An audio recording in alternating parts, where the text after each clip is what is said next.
Sadiq Khan, of course, thinks he wants to save the planet, but he thinks he wants to save it only for people who are not white, because people who are white, he says, are not representative of those people in London who actually live in London. He's wrong about that, of course, as he's wrong about so many things. He's also in the papers this morning for trying to silence the scientists who doubted the efficacy or the usefulness, if you like, of ULEZ and its expansion, which is coming in just over a week's time. Let's talk to Peter Fortune, Deputy Leader of the Conservatives and London Assembly Member for Bexley and Bromley. Peter, a very good morning to you.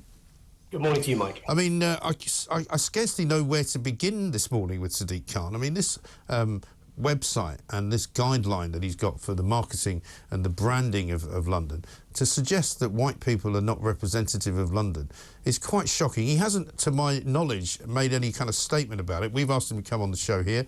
Of course, we haven't heard back. What do you make of it? And to your knowledge, has he said anything about it? To my knowledge, no. This is not a subject I know a lot about. I read some of the reports in the newspaper yesterday. I think that the Mayor's office put out a response saying that it was written by a junior member of staff. I mean, I don't think that that's credible. I think that if you're the top of an organisation, you should take responsibility for it. But look, you know, any kind of politics that seeks to drive people apart, that seeks to divide us, to make us feel like we're different, is wrong. That's not the way that you grow consensus. That's not the way that you govern. And even if somebody in the Mayor's office says that they didn't mean to write it, I do worry that they might just maybe intrinsically think it. Yes. So I would advise the Mayor to go away and have a conversation without coffee with some of his members of staff. Well, I think perhaps what he might want to do as well is to address the people in London who happen to not be from an ethnic minority, because they might not all necessarily be from Britain originally. There might be a lot of white people here from other European countries, for example, which, as far as I know, there are. But he's having, you know, he's out there celebrating Black Pride Month. He's having a black festival in Trafalgar Square. He never has any white festivals. I mean, you know, I'm not suggesting he can't have both, but why does he only have festivals that celebrate ethnic minorities? Well, one of the interesting things, I mean, you know that I come on this morning to talk about ULEZ and the reports from Imperial that were covered up by the Mayor's office.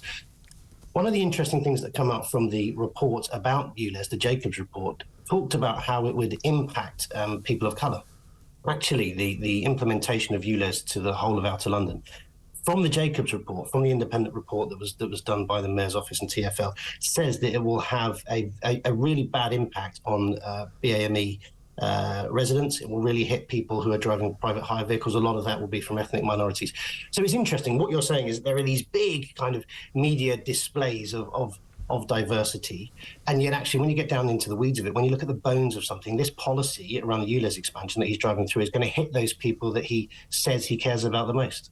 Yeah, well, I mean, it says that. I'm not even sure if that's particularly true. More interestingly, he's also accused this morning of trying to silence various scientists, as you say, who questioned the claims, because there are so many holes in his ULEZ policy that if it was supposedly a mask to stop you from getting COVID, it wouldn't stop anything, would it?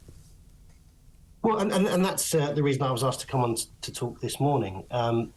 This goes down to a report from Imperial College, another part of Imperial College, that's in their research. It suggested that the impact of ULEZ would be negligible. It would have less than a 3% impact on air quality. In fact, Dr. Mark Stettler, if I've got that surname right, said in that report that you shouldn't expect the ULEZ expansion to make or to fix a problem of air quality in Outer London, and the quality of air in Outer London is a debatable subject anyway. But the point is, the crux of this is that the Mayor's office got hold of this report and they wrote to another professor over at Imperial, Professor Frank Kelly, essentially asking him to squash it, to get rid of it. And there's emails that we found, and this has been reported in the Telegraph and the Mail and other publications today as well, where we've found, via Freedom of Information, email exchanges where the Mayor's office is writing press releases for this department of Imperial College. And we don't think that's right. One of the core principles of science is that you have open and transparent debate. The Mayor of London often tries to describe himself as the most transparent mayor ever. There are questions. Well, he's transparently a fraud. Well, there are questions as to why is he trying to cover this up, right? Now, through this whole ULEZ saga, and you know, I've been quite heavily involved with this over the last couple of years, and I mean, you could write a book about this process and hopefully throw it at him afterwards.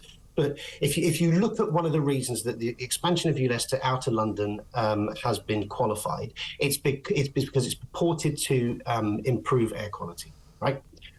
And this report, the report from Imperial that was paid for by the Mayor's office, it was funded over, I think it was over 800,000. Well, let's get it right. Paid for by the taxpayer, shall we say? Paid for by the tax office. That's absolutely right. Yes, it's public money, which again highlights the fact that we should have open and transparent debate about the science.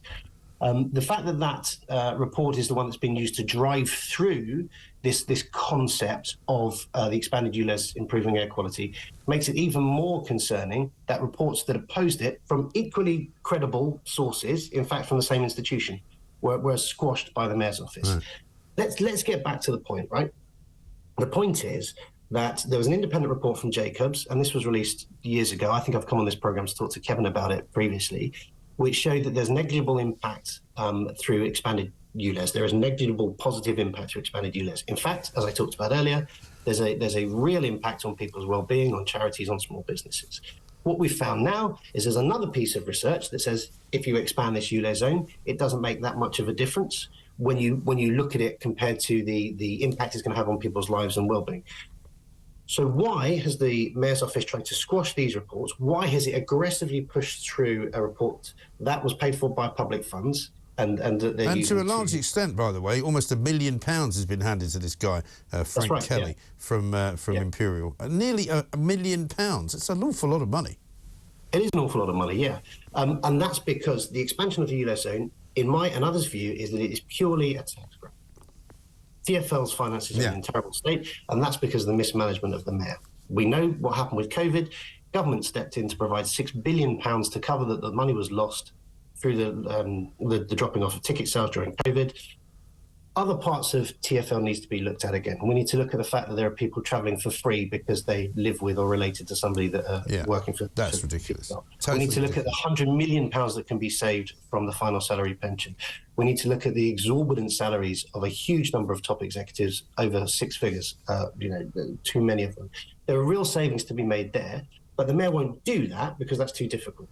What's easier to do is to expand the ULEZ zone, take revenue for 2 years from the poorest in London, from small businesses, from charities, and then you use that as a bridgehead to move to a per mile user charging model, which he'll be able to do because he's got the cameras in place. I mean, the point is this. Sadiq Khan is now operating as if London is his own private fiefdom.